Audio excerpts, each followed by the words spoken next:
large events, and often the first component that is considered is the lineup of presenters on stage. Maybe it's famous bands and speakers who will have the ability to gather a crowd. Gifted and charismatic stage personalities are great, and they may form a component of your overall strategy. However, it's imperative that before you invite any presenters, you are clear about your metrics and your narrative. Now, the narrative is the story behind your event, the reason why your audience will want to attend your event rather than the other events where the same speakers and the bands will be attending. Discovering your narrative is typically a process which begins with discovering your why in hosting the event and the why your attendees have for attending. Now, following tried and trusted methods of storytelling and communicating your narrative is helpful for both in-person and for online events. Thinking of your potential attendees as the hero of the story that you are inviting them into, and with you as the trusted guide, is ultimately helpful to all parties and the vision which you would like to invite the attendees into. It may be that you're giving your audience a unique experience and opportunity to get involved in the most life-changing movement. And if that is true, you need to recognize and find ways to communicate that vision that involves your audience. This narrative must be communicated through your event brand guide and your written and video communication as you promote your event. Now, while this is true of all events, it is helpful not to miss this element when it comes to planning your online event, and consider the unique online methods to respond to this narrative. Determining your stage lineup. Who can communicate your goals most effectively in spoken, written, or musical form? Often the impetus, even the existence of an event, comes from the lineup of speakers, subject matter experts, influencers, and musical artists. While this may be the main hook to gather a big audience, the simple ability to gather an attractional stage lineup should not determine your event. The why and the narrative should always come first. Individuals or groups who present or perform from your stage need to serve that particular vision and narrative.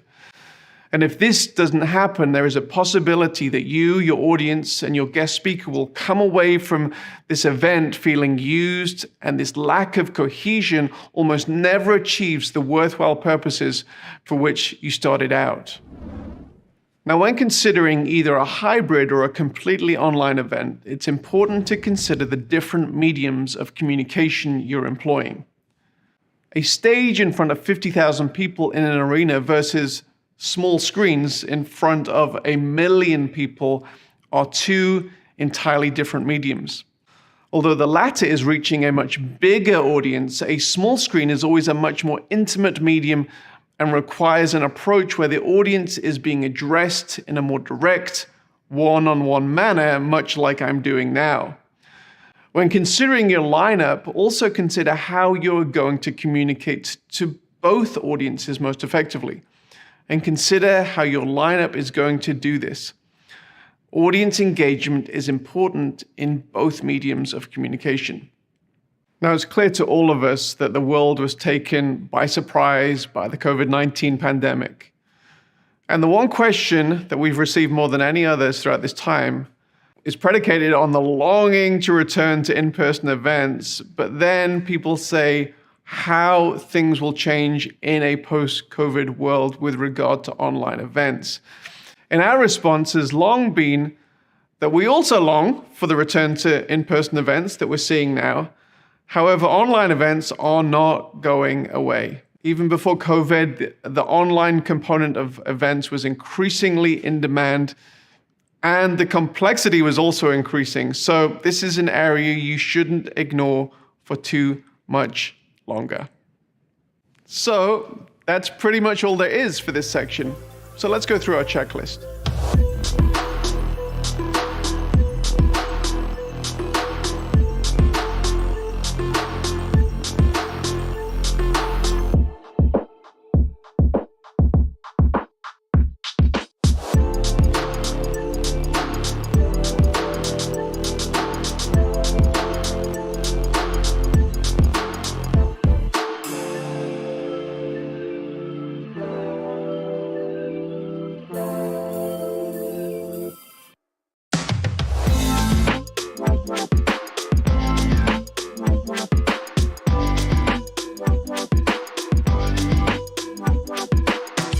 Often when you're starting to think about your event, you have something in your mind. Maybe it's a full room, a conference center, or a stadium buzzing with life and activity. And immediately, what typically happens is you go into planning mode to see how you can achieve that goal. But I want to encourage you to go back just a little bit further before we begin the planning phase and ask some more existential questions. So number one, I want to figure out your why. Whether you're having an in-person event or an online event, one of the first things you need to determine is what exactly the metrics of your success are in the event. These metrics are not primarily related to the number of people attending the event, although getting a big crowd may certainly be connected to your metrics. If you're hosting a product or a service launch, your ultimate goal will be related to the sales that are derived from this event. The amount of people who attend the event may therefore be a key indicator of